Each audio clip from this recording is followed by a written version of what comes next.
Organissima, New York. Your exotic skin, hair, and beauty source, and your one-stop shop for all your natural and organic skin and hair care, featuring authentic organic Moroccan oil and prickly pear seed oil and much more. Bringing you only the best, straight from the source and proudly produced in the USA. So what are you waiting for? Shop today at www.organissima.com. Organissima, New York. Your beauty is our duty. Organissima.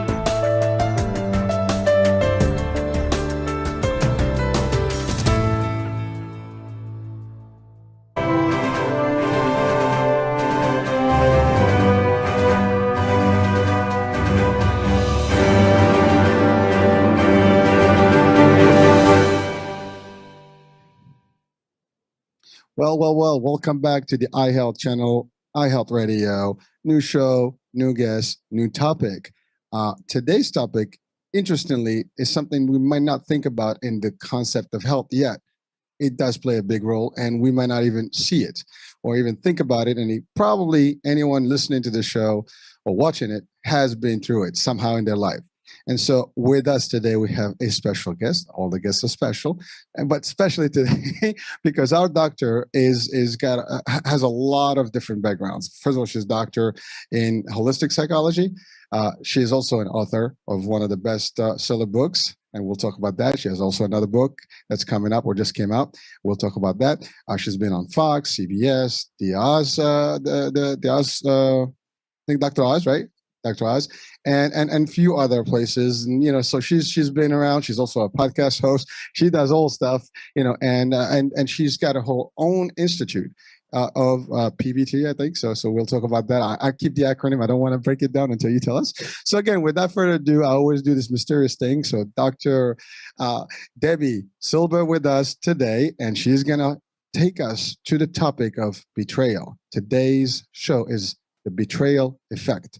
Now, we all wonder what the hell is that? So, doctor, how are you?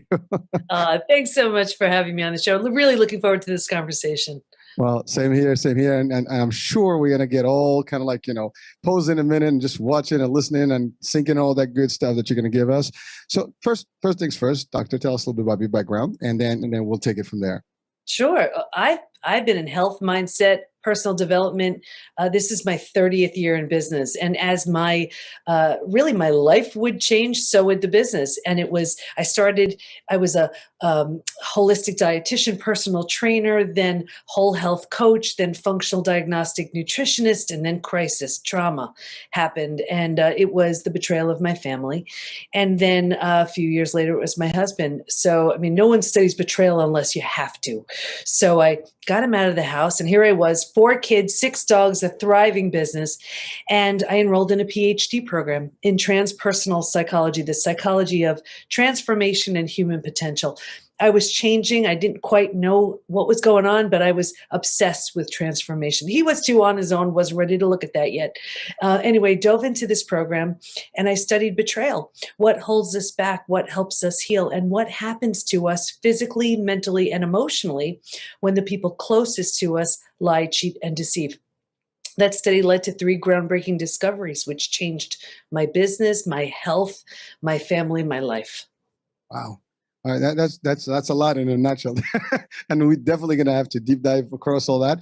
But so I guess first question is, let's break down betrayal, because first thing that comes to mind is, like you said, husband, and then you mentioned family. I think betrayal can be a lot. Your best friend, your soulmate, your partner in life, your work, colleagues. Could be a lot of things, right? Society, I don't know. The government. Yes, could be all of them. All these things can affect us somehow, and we don't even pay mind to it because we deal with it, but we don't understand it as much. We just kind of complain about it. And we think it goes away, and I have the proof that it is one of those things. We know time heals all wounds, not betrayal. And I can spot an unhealed betrayal a mile away. But you're right. It's your family, your friends, your coworker, your someone in a position of authority. It could be a child. It could be Self, that's a big one. The way it works, I define it as the breaking of a spoken or unspoken rule. And every relationship has them. Think about it. We had a rule. I was going to show up. We were going to have a conversation. If I didn't, that would have been a betrayal. Now, it wouldn't have crushed you, but betrayal nonetheless. The way it works is the more we depend on someone, the more we trust that person, the deeper the betrayal. So a child, for example, who is completely dependent on their parent and the parent does something awful, that's going to have a different impact than, let's say, your best friend sharing your secret. Still going to have an impact, but you don't need the same cleanup. It doesn't have the same magnitude. Sure. Well, so what is the anatomy of betrayal? I mean, what is that? I mean, is that what's the connection? How does it even compute to us as humans? I mean, we understand it, we know what it is, but I mean, yeah, what are the triggers? It's such a, it's such a shock to the body and mind. And that's why there's such a physical response too. Think about it. This is the person, or these were the people you trusted the most. So when the people you trust the most, when the person you trust the most proves untrustworthy, who do you trust? Right? When the ones you'd run to when other people are causing harm, when that's the person causing the harm, where do you go? So trust is absolutely foundational.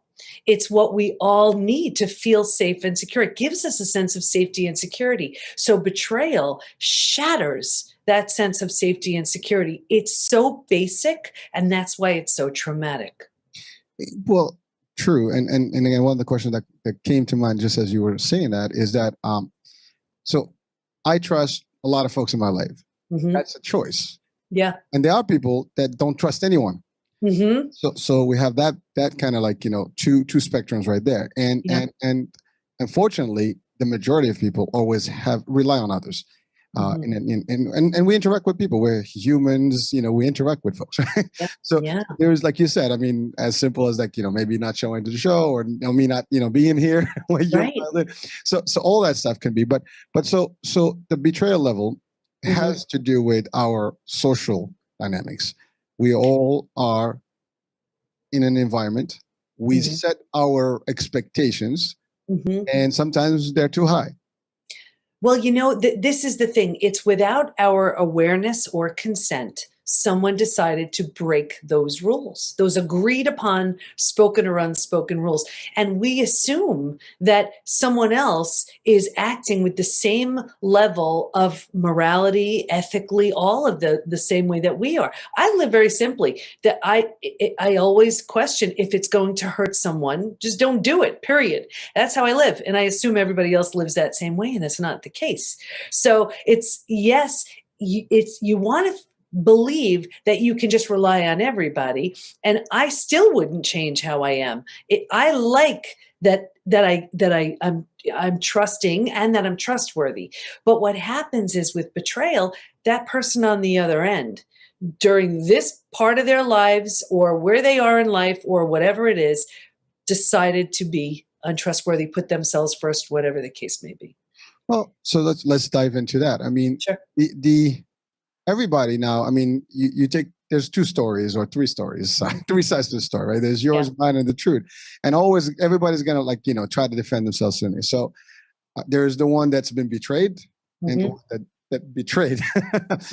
So both sides will be like, well, there was a reason I did what I did. The relationship was not good. The friendship was not there. Right. There was a third party that got involved in this story. And now all of a sudden my friend is not my best friend. I'm jealous, whatever.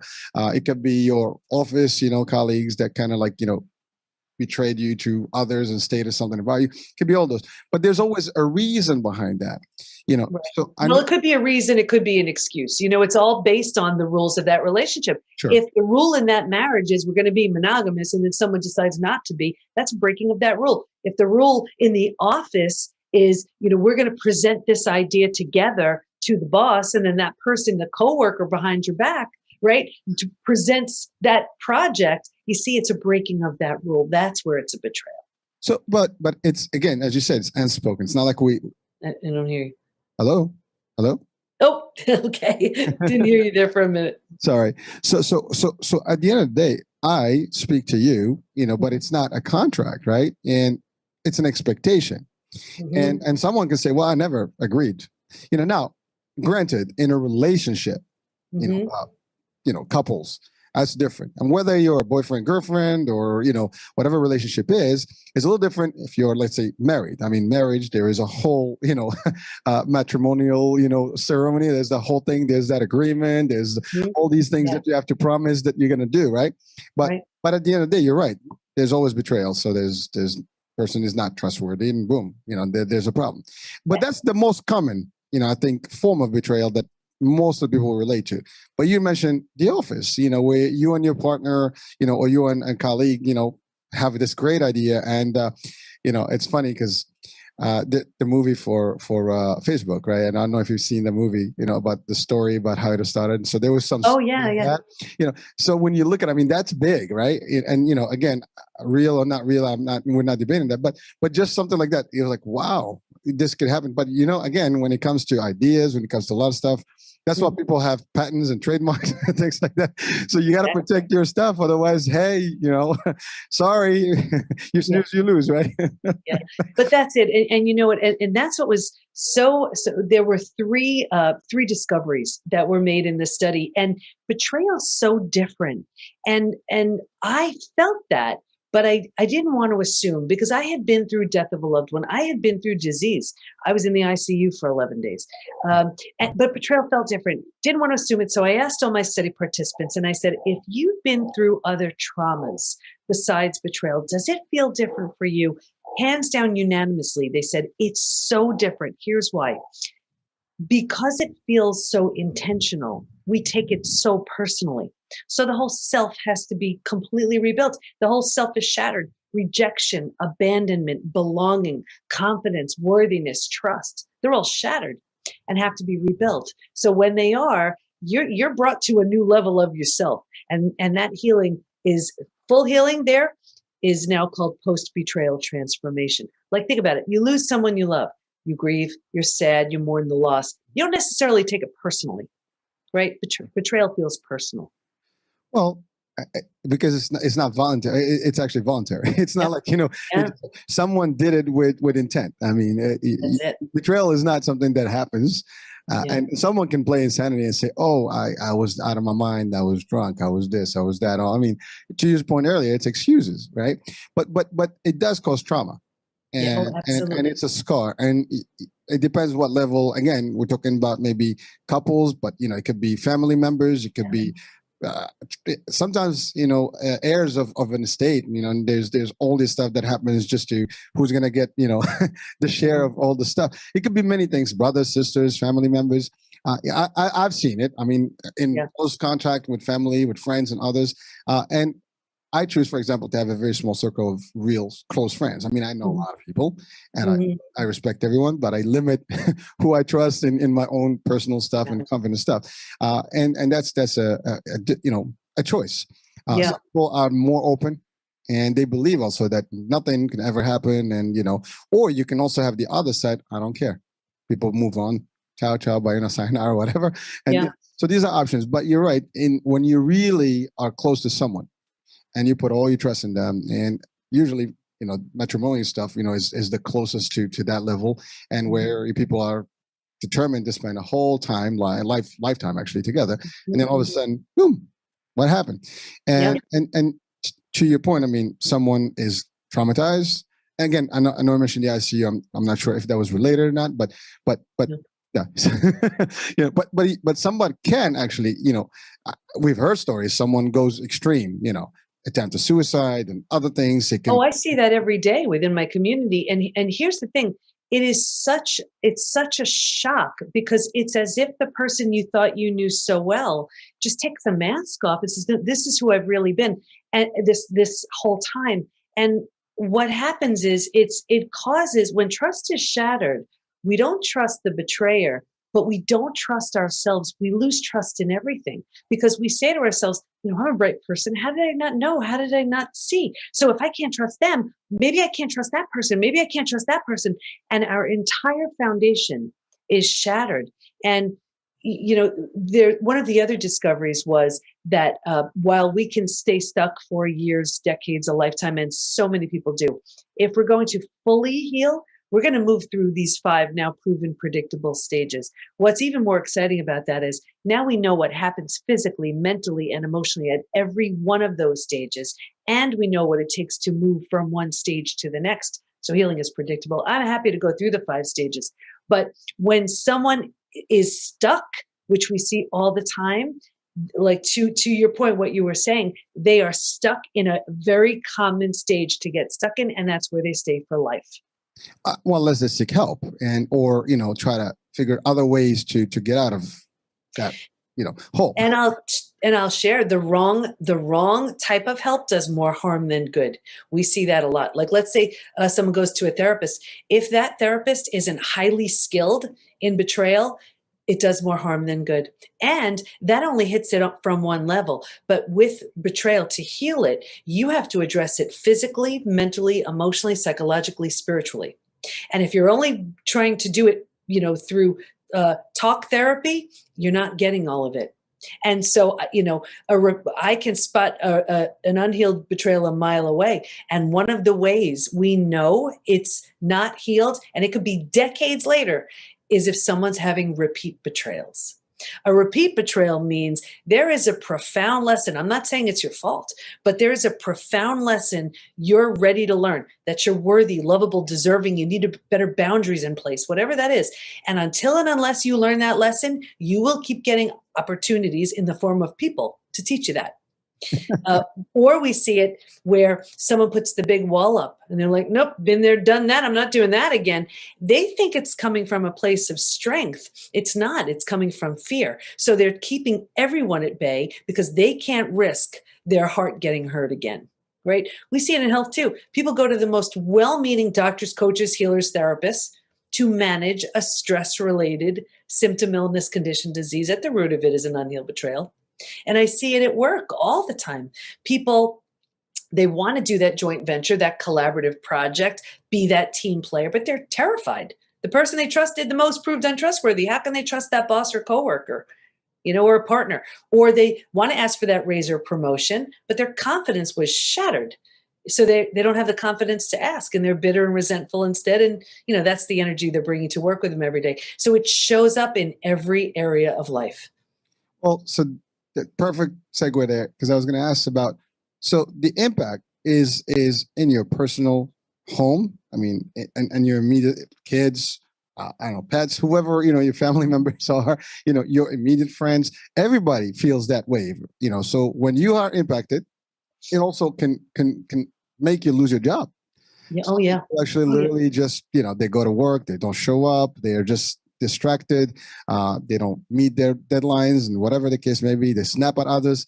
Mm-hmm. I mean, so the impact is really, global. It's not something that is like, okay, it's just impacting you. It impacts everyone. Oh no, it's everything. In fact, we have, this was the 3rd discovery, and I'm happy to go through the 5 stages after if you remind me. Definitely. But the 3rd discovery was there's actually a collection of symptoms, physical, mental, and emotional, so common to betrayal. It's known as post-betrayal syndrome. We have probably about 20,000 people who've taken our post-betrayal syndrome quiz to see to what extent they're struggling. And what's so interesting is we've heard time heals all wounds, and I have the proof it's not true. People write things like, my betrayal happened 35 years ago and I'm unwilling to trust again. My betrayal happened 10 years ago, feels like it happened yesterday. So we know when it comes to betrayal, time will not heal it. It'll subdue it a little bit, will not heal it. But every couple of months, I pull the stats just to see what's showing up. So I have some if you want me to share them. Please. Yeah, sure. So this is out of, imagine, 19,000 people. Ready? 78% constantly revisit their experience. 81% feel a loss of personal power. 80% are hypervigilant. You know what that does to the stress response? Man, that's exhausting right there. 94% deal with painful triggers. These are the most common physical symptoms. Ready? 71% have low energy. 68% struggle with their sleep. 63% have extreme fatigue. This is all adrenal. So they can wake up in the morning, they're exhausted. 47% have weight changes. So in the beginning, maybe they can't hold down food. Later on, they use food for comfort. 45% have digestive issues. Anything from IBS, Crohn's, diarrhea, constipation, you name it. And, the gut's the second brain. And think about it. what does the gut do? Digests, absorbs, and processes food. Well, isn't a betrayal difficult to digest, absorb, and process, right? The mental. 78% are overwhelmed. 70% are walking around in a state of disbelief. 68% unable to focus. 64% are in shock. 62% are unable to concentrate. So imagine you can't concentrate and you have a gut issue and you're exhausted. That's not even the emotional ones. Ready? 88% extreme sadness. 83% anger. You mix those two together, that's exhausting right there. 82% feel hurt, 80% have anxiety, 79% are stressed. Here's why I wrote the book Trust Again. Ready? 84% have an inability to trust. 67% prevent themselves from forming deep relationships because they're afraid of being hurt again. 82% find it hard to move forward. 90% want to move forward, but they don't know how. I mean, okay, hold on a second. I mean, that's a lot of high percentages. Yeah. I mean, Yeah. it's a cocktail for like, a recipe for really bad. I mean, that's like an impact that's destructive. It's And, huge. I mean, like, you think about it. Again, that's why when I initially started the discussion, I mentioned that's something we don't even pay mind to. But your statistics are literally an eye opener. I mean, if you're listening and watching the show, I mean, just think about those numbers. I would literally urge you to just rewind a little bit and re-listen to those stats and write them down, because then you'll be like, what the hell's going on in this world? Yeah. And that's 19,000. Now, that's just a sample universe. I'm sure if you were to go across humanity, those will be proportionate to our level of population. So that's just crazy numbers. Yeah. And this is men and women. This is almost every country is represented. It's crazy. And what happens is people take our post-betrayal syndrome quiz. It's on our site. And they have a lot of symptoms. And without doing this quiz, they say, it's aging, or, oh, it's just stress. No, it's not. It's your betrayal. And when they realize that all of these symptoms and all of this unhealed stuff they're walking around with is due to the trauma they experienced, and I'm not kidding, it could be from decades ago, when they realize they can heal from all of it, it's like they get a new life. They get a new life. And they look better, they feel better, they live better, they heal from every single symptom, illness, condition. I see it every day. Well, I mean, again, listen, that's great work, and I'm sure it's not easy work to get someone through this. It takes time and a lot of steps, and it's a formula. I'm sure we'll talk about that. But so just I want to go back to one question, Mm-hmm. which would probably people are asking, like, so we talk about betrayal in general, like as the breakdown of a trust relationship, Mm-hmm. but like in your expertise, or at least the people they talk to, what were some of the common reasons that people were told that, why they were betrayed, or even if they were ever told the truth? Yeah. Are there any common denominators, in that aspect that we all can probably be aware of, or maybe like if we can see it in advance, then just getting into it? Is there something that you had discovered? The most common one we see is infidelity. That's the most common. Family is a close runner-up along with friends. It's really close. What I see so often too, though, is when someone is brought up to believe they don't matter, they're not important, or let's say they have, narcissistic parents or whatever, they move, and if they don't heal that, they move into their adult life finding those same types of relationships, not because they're good, because they're familiar. They're like, oh, I know this. I know how to do this, And so they go from relationship to relationship to relationship, never feeling good, never feeling valued, worthy, lovable, deserving, just familiar. That's it. They get it. So we see that a lot. But even if that's not the case, just someone they have a big wide open heart. They happen to choose somebody who at this point in time, they were unable or unwilling to just abide by the same rules. Betrayal, I've learned, betrayal will show you who someone really is or who they've temporarily become. Because for some, that's just it. You caught them. They're like, all right, whatever. And that's the end of it. For others, and I'm talking about the betrayer now, it is the absolute biggest wake-up call of their life. And when that's the case, you have something to work with if you choose to rebuild. Like people ask me all the time, can trust be repaired? I say no. But can it be rebuilt? Yeah. But it's a painstakingly slow process. But for example, like with my family, it wasn't an option to rebuild with them. So you rebuild yourself and you move on. But we also teach within the PBT Institute, how do you know if it's safe in your best interest, if you're willing, if the situation lends itself to build something entirely new with the person who hurt you? That's what I did with my husband. So not long ago, we married each other again. And it only happened because there was a complete and utter death and destruction of the old marriage, of the old him, of the old me.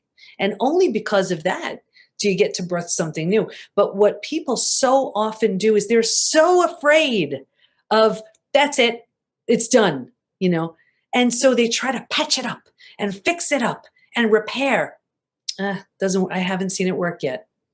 Well, I mean, you're right. It's once you have the bug in your mind that something went wrong, and even sometimes people would subject themselves to it, knowing that it's happening. It just dilutes over time, and then it's just destroyed. I mean, there's no more flame. There's nothing going on in that relationship, so it's like dead, just as if it didn't exist. But now the question I was going to ask is, you have both parties, the betrayer and the betrayed. Yeah. But is there any way you can conceive that also the one that betrayed, or caused the betrayal, had some mental, issues or some other issues or factors that did affect them to get to that point? There's got to be a reason. So in essence, they need also to be treated. I'm sure there's always something. And here's the thing. And it for anybody listening, watching this, if you have to say this 100 million times, it's worth it. Just because it happened to you, it's not about you. It's about the other person's lack or issues or, whatever it is that they need to work on. You just were the unlucky recipient of their actions, but it's not about you. Someone may have come from, let's say, trauma. So they're, the way they deal with that is betraying, right? Or it could be from just their own hole or lack or something.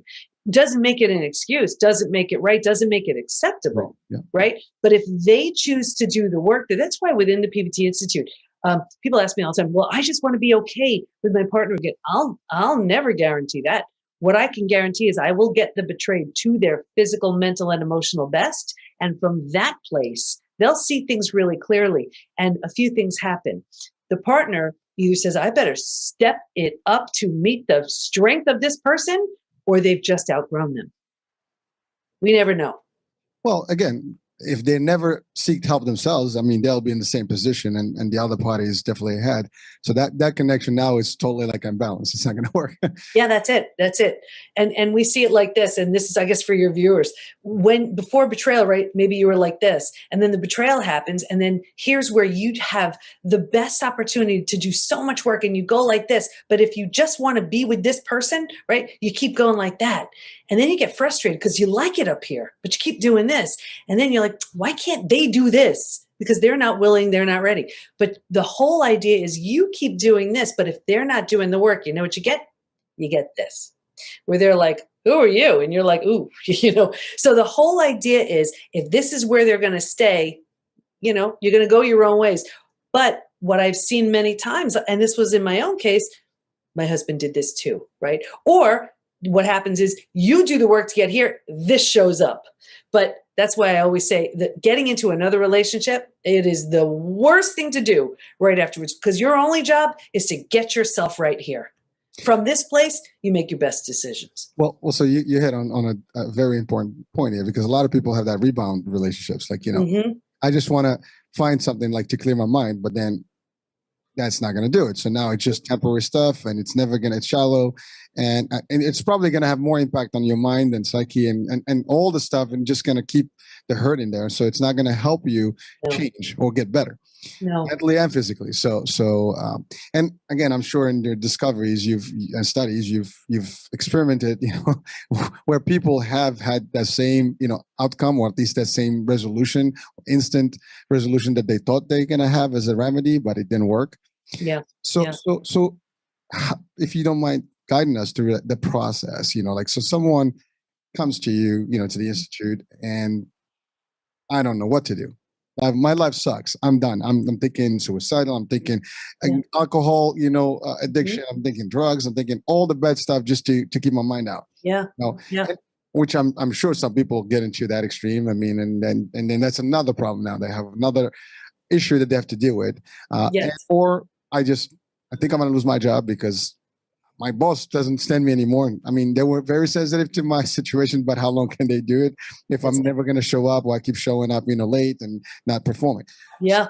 So Yeah. what stages do you? I mean, first of all, we're going to talk about the 5 stages those are the ones, right? So I guess this is a perfect, Yeah. segue to it. So And within the Institute, we teach, and we have certified coaches. They are all trained in moving someone through the 5 stages. We have our signature programs that literally people on their own can walk through the 5 stages in trust again. They're all mapped out with experiential exercises to move someone through. But the 5 stages, I mean, when this was discovered, it was so exciting because now there's a roadmap. Now if someone's willing, it's like, you ever go to the amusement parks and you see those like the little kiddie rides and they buckle that little child in. And if they are willing just to be strapped in, they will predictably go to the end of the ride. That's what this is now. So if they're willing to do the work, they will move through the 5 stages. So here they are. The first was like a setup stage. I saw this with everybody. So if you imagine 4 legs of a table, the 4 legs being physical, mental, emotional, and spiritual. What I saw with everybody was a real heavy lean on the physical and the mental and kind of ignoring the emotional and the spiritual. So what does that look like? Looks like we're really good at thinking and doing, not really prioritizing the feeling and the being. That's where our intuition lies, and we turn that down. Anyway, if a table only has 2 legs, easy for the table to topple over, that's us. Stage 2. This was by far the scariest stage. And this is the shock, D-Day, Discovery Day. And it's the breakdown of the body, the mind, and the worldview. So this is when you've ignited the stress response. So now you're headed for every single stress-related symptom, illness, condition, disease. Your mind is in a complete state of chaos and overwhelm. You cannot wrap your mind around what you just learned.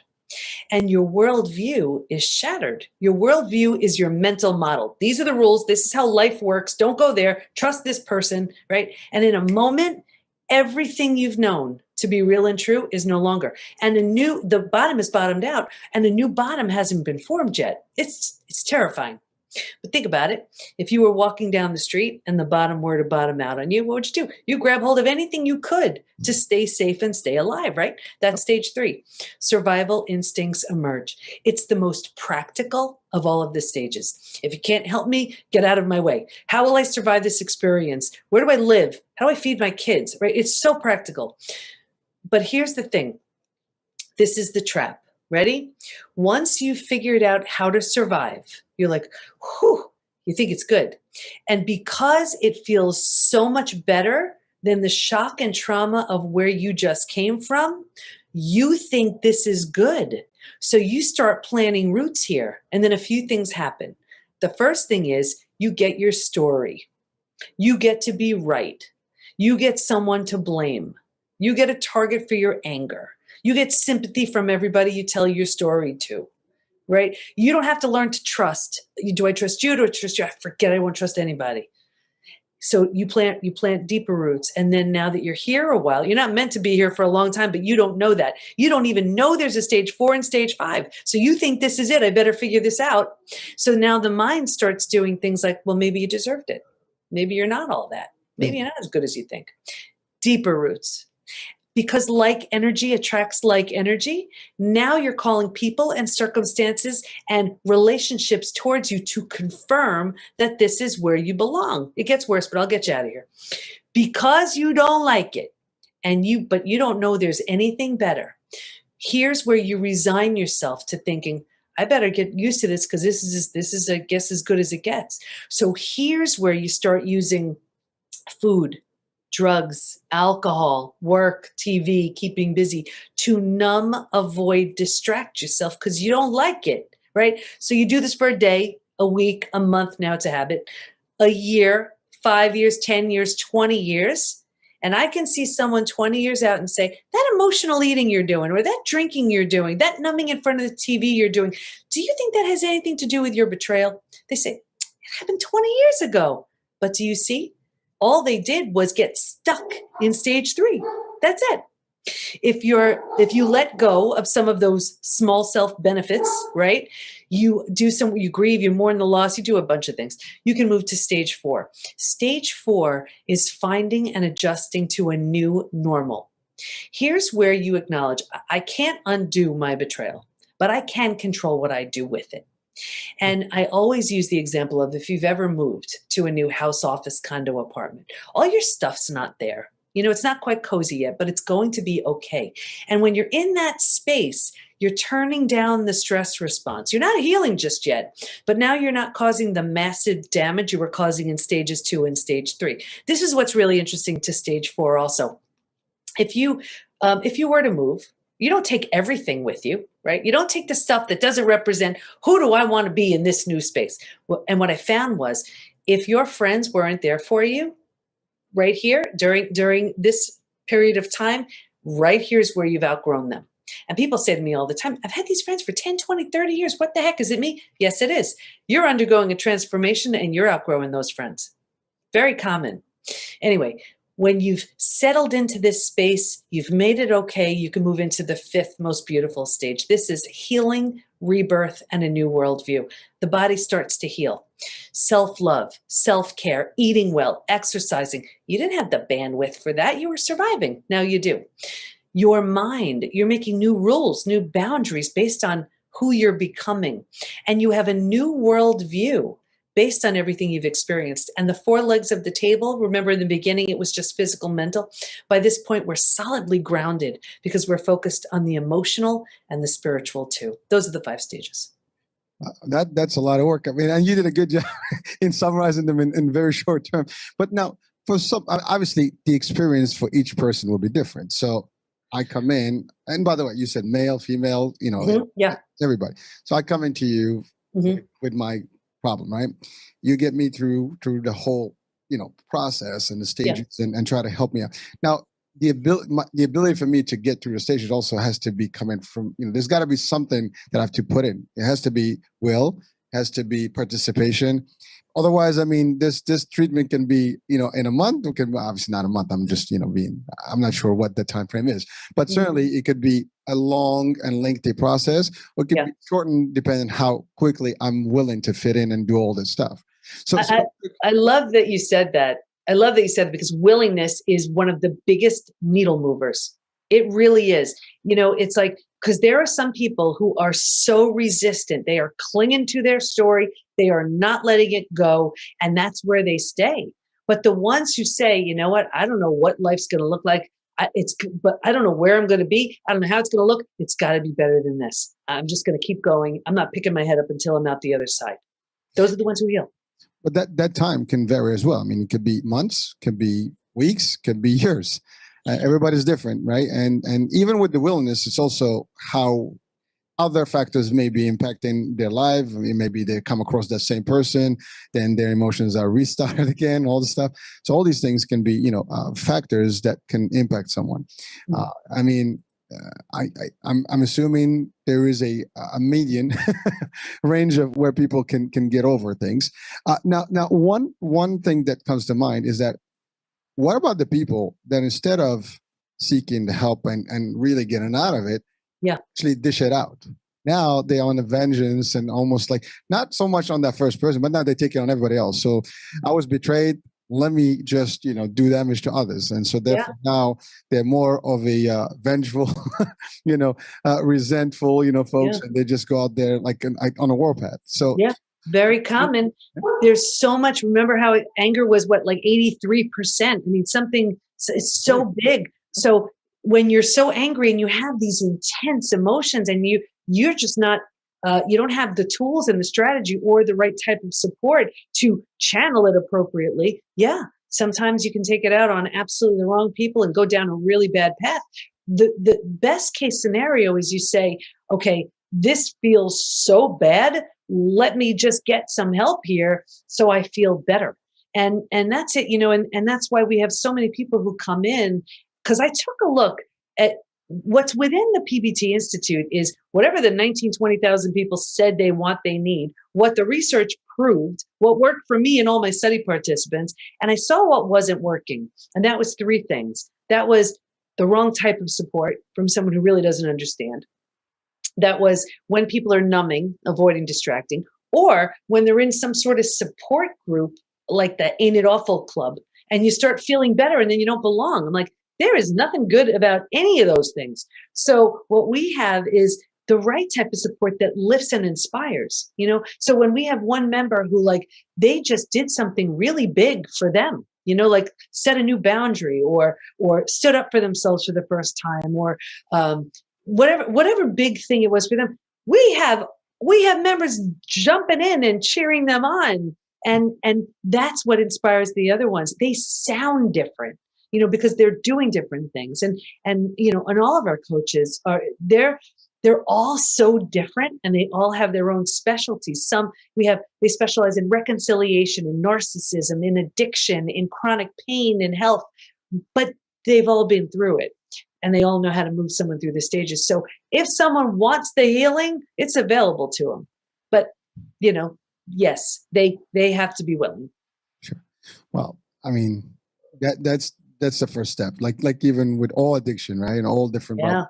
You got to admit, you got to know that there's a problem, and just, know that you're going to seek the truth and the solution and the resolution, the meds, whatever treatment you need. And hopefully you'll get out of the other side, better than you were. So quick question. I mean, it's the topic of the hour, and I had to ask this. Have you encountered, or at least in recent times, in this year or the last year and a half, an increase in issues and betrayal based on, considering COVID and everybody was locked down, the question becomes was there even room for that? And have we seen, a resurgence of that right after, the ease of lockdown and things like that? Yeah. Well, just sort of globally, people are feeling betrayed by, their health, by all, but I'm not touching that stuff. But what I will say is, when people have a lot of time to spend with each other, a few things are going on. They're either forced to work things out, to work with each other, or they're doing a lot more numbing and distracting because, it's like they're doing all they can to run from themselves, and they can. And that's the thing, and I always ask people these questions, because this is how you're keeping your own healing at bay. And this could be whether it is a betrayal or just something else. Like if you find that you're using food, drugs, alcohol, work, TV, what used to work doesn't work anymore. What used to make sense doesn't make sense anymore. What used to fit doesn't fit anymore. And we think we like change, we don't. So what we do is we start numbing because we don't want to pay attention and take a look at what those things are trying to tell us. So I always ask these questions. The first one is, am I numbing and distracting? If so, how? Call yourself on it.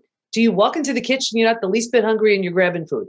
Do you walk into a room, put the TV on because you are desperately trying to drown out the sound of your own thoughts? Call yourself on it. This is the big question. Ready? What am I pretending not to see? Am I pretending not to see there's trouble in my relationship? Am I pretending not to see that health issue that needs my attention? Am I pretending not to see I hate my job? What am I pretending not to see? The next question, what's life going to look like in 5 to 10 years if I keep this going? Play it all the way out. That health issue, you ignore it 5 to 10 years. What's it gonna look like? That job that you hate, 5 to 10 years. Play it out. That relationship issue, play it out 5 to 10 years. And the last question, what could life look like in 5 to 10 years if I change now? Now, I'm not saying it's easy. Transformation begins when you tell yourself the truth. Like everything else. It's always about that, right? But unfortunately, there are a lot of folks would prefer to almost what I always refer to in my shows as the ostrich effect, and just put your head down and the world is then, and I'll it's gonna come. It's gonna just go away. It's not Mm-mm. gonna go away. It's still gonna be there when you come out. And those questions are powerful because that's the other thing. Like people are afraid to ask the questions because they probably are afraid of the answers they're gonna find, Exactly. and they're not willing to face that. Oh, it ain't going nowhere. This is not gonna happen. There's nothing gonna change in this case. So let me just keep up, with it. But to your point, people may not even know there are ways to get out of it. And so that's we're here today to share the solution, or at least a venue where people, a resource that people can reach and hopefully get, their post-traumatic experience and betrayal, resolved. So doctor, if you can just guide us through the concept of like what would be someone joining, Mhm. they register, I guess, and then there's a program they have to go through. I'm not, I know the stages and stuff, but like what the expectations for someone to Yeah. be in participation with the actual institute. Yeah, sure. So we made it, we know that trust was shattered. So they're looking at it like the person they trusted the most, maybe for 30, 40, 50 plus years, proved untrustworthy. So they're looking at me like, well, how can I trust you? So they, hopefully they've heard about my own story. They know I've been through it. They know I've done the study on it. But anyway, when someone registers, we have such a beautiful welcoming process. I give them a personalized little video. Shh, keep it a secret. Don't tell them. And then we have this welcoming process where every new member takes a little bit of a quiz, and then they get to schedule with my assistant. She's our client care specialist, and she meets with them to show them around. This isn't on Facebook or anything. It's a completely private community. Yes. She shows them around the community, and she suggests the right classes and coaches based on where they are right now. She can buddy them up with someone if that's what they want. So within the community, we have our programs, which they have 24/7 access to. We have a calendar where they can choose classes running all day with our certified coaches and practitioners. There's another section where they schedule time with our coaches and practitioners so they can meet with them one-on-one. And we have the forums in the community. We have the PBT Cafe, which is where everybody stops in the morning just to check in, get some inspiration, and then all different forums based on interests. All there to lift and inspire. And we have clubs. We have a men's club so the men don't feel bombarded by all the women. We have a divorce club. We have a highly sensitive club. We have just clubs based on interests. And I go in there and I do a live Q&A every week. We bring in master classes with the most incredible experts, where it's like, let's say I have someone on my podcast who talks with me about something. I often bring them in to do a masterclass where they demonstrate, and it's an experiential activity just for members. So they feel so well served and so well taken care of and so supported. I mean, that's the goal. So basically, essentially, they are members of this particular institute, and it's a healing institute.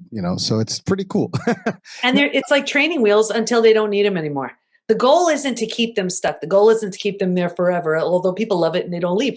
Because as they heal, they're ready for more stuff. And very often what happens too is our members go through the healing. They are so lit up and excited, they become our certified coaches. They have to have a coaching background or be a doctor, therapist, something. But then they become our coaches. And those are the best ones because the best coaches have been there. Yeah, more experience can beat that, right? Exactly.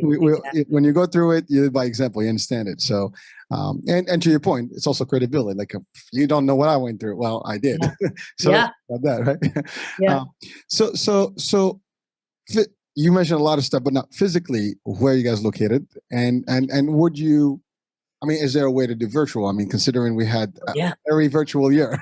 Yeah, we were actually a brick and mortar in New York, and even the local people wanted to be online. We are 100% virtual, and we have people from all over the world.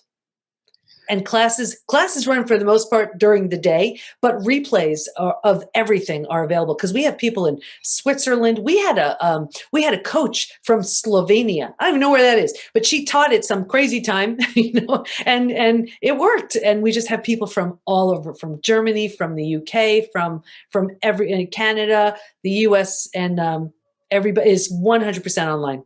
Oh, perfect. So there you go. I mean, if you're listening, watching, know that this is not somewhere where you have to travel specifically, but you can Oh, participate. I mean, the world has. I mean, if one thing COVID did, that demonstrated that we can live and still connect remotely and still be able to interact and do things. yeah. Now, talking about that, you mentioned this is not on Facebook. So is there a social media impact on people with betrayal issues? With my community, there are trust issues. So safety is a really big concern. So I didn't want them to think about it. So every member in our community, every coach in our community, every member of our community, they sign an agreement, and there's a real serious privacy issue there. Some people change their name if that's what's more comfortable for them. But like, for example, and I take this seriously. Sometimes people will do a masterclass, an outside expert will come in to do a masterclass, and then they'll say, "Oh, can I have the recording, to share it?" It's always a no. I mean, I respect that privacy in there. It's one thing, if it's outside of the community, something I'm doing on social media or on my podcast, but if it's within the community, nothing leaves there. No, but that's for the members. But what about in general now? Social media is where everybody lives. Mhm. And Yeah, it just got better, last year and a half. yeah, That's where everybody reside. yeah, You know, yeah. so I've noticed a surge in groups, and Mhm. these are just normal folks that are just chatting, and some of them are so good, some of them are bad. And there's some hate that goes in there. I'm talking Yeah, about not hate in the sense of bad, but it just people really get excited about things, and if yeah. I don't like you, I go up live and bash you out and things like that. And I've had that done. I've had that, and that's the thing. You put yourself out there, you're headed for it. I mean, I did 2 TEDx talks, and it's interesting because it got to a point where I'd rather not read the good comments to avoid reading all those nasty ones. There are some angry people, and they just, haters gonna hate. It's just what goes on. And I remember, because any good coach has a coach, right? And I remember one of my coaches, because I was talking about the study, and he just looked at me one day and he said, "Stop hiding behind your effing study already."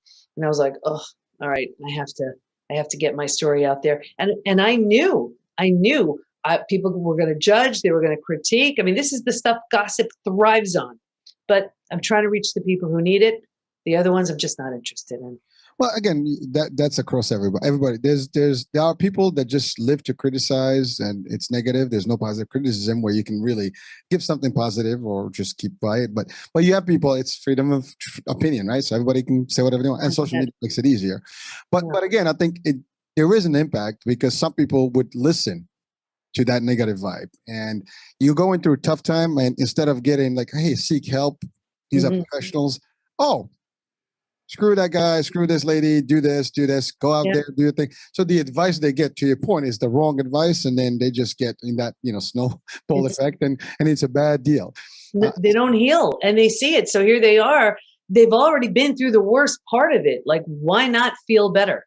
I feel like if you don't do something good with something bad, it's like a bad game of hot potato. It's on you, and that's where it stays. Like, you deserve to heal. I don't know. it's fair. It's fair. So we're coming to the end of the show, but I know you mentioned the new book, Hmm. Trust Again, right? I Yeah. think I got it. So that's out already, or is it coming up? And Yeah, trust again, overcoming betrayal and regaining health, confidence, and happiness. And what this is it's basically my PhD dissertation made reader friendly, because I put in over 500 hours into this study, over 250 studies I had to research, and I'm like, there's only 3 people on my research committee reading this. That just doesn't work. So I knew if I made it into a book that everybody can access, that would really help. And especially, it's a time where we're the least likely to seek support, but we need it the most. So I thought, okay, well, you know what? If people have a book and they're not willing to come into the community, but they just can have something in the palm of their hands, or listen on Audible, that's a good start. So I have the 5 stages in there. I walk them through my own very personal story, all my study participants. The 4-step trust rebuilding process is in there. It's not the kind of book you read, it's the kind of book you do. well, it's a practical book. I mean, it's really a guide. Yeah. Yeah, so to end, first of all, a couple of notes to the audience and listeners. the book link, the website, the actual quiz, it will be on the description of the show. So please feel free to check in, click on it, reach out, and just, if you think you or someone in your circles in life that needs some assistance, this could be an idea that can help and a solution and a resource. So please do. So just to before I end the show, learn to trust. Someone can ask how. What would you say to those folks? And I think I know the answer, but just so we can close, here, like maybe a quick piece of advice to just add. Yeah. I would say there is a 4-step trust rebuilding process. If we had time, I'd teach it to you right now. But I would say you start rebuilding trust in yourself. It's so important, and it takes time. I look at trust like a brick wall. Every opportunity someone has to be trustworthy represents one brick in that brick wall. And then here it could take decades to build, and in one earth-shattering moment, it could all come down. Right? You have every right to look at that brick wall and say, I don't have the least bit of interest in watching that thing get rebuilt. But if you do, it's going to be rebuilt the same way it was the first time, brick by brick by brick. So the person whose trust was shattered, they have to be willing, they don't have to, but if they want to, be willing to watch that brick wall be rebuilt. And the person who did the shattering has to be a really good bricklayer.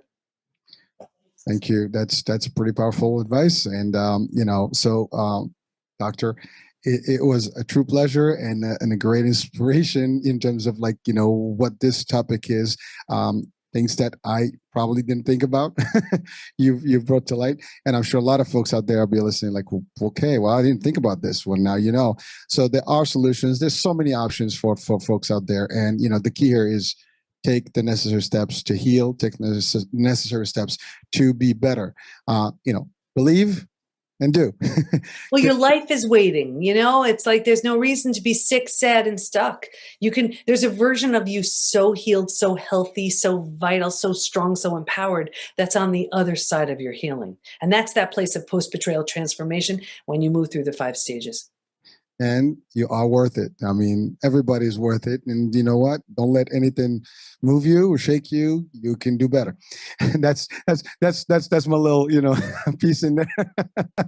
So Doctor, it was a true pleasure. Thank you for being on the show, for great advice. And definitely we will push folks, to eventually, hopefully seek your club membership services. They should just take the quiz. I mean, that's the easiest thing. That's the first step. Just take that post-betrayal syndrome quiz. All right. Well, let's do it. I mean, folks, come on. You're listening, watching. Just click on it's on the description of the show. Click on it. Go for it. See what you come up with. Maybe you'll be surprised, and then maybe you can take the next step. So that being said, thank you for watching the iHealth channel. Listen on iHealth Radio. Hurricane H here with Dr. Silber. Thank you very much for all the great stuff. We'll be talking soon. Ciao, ciao. Bye-bye. Thank you.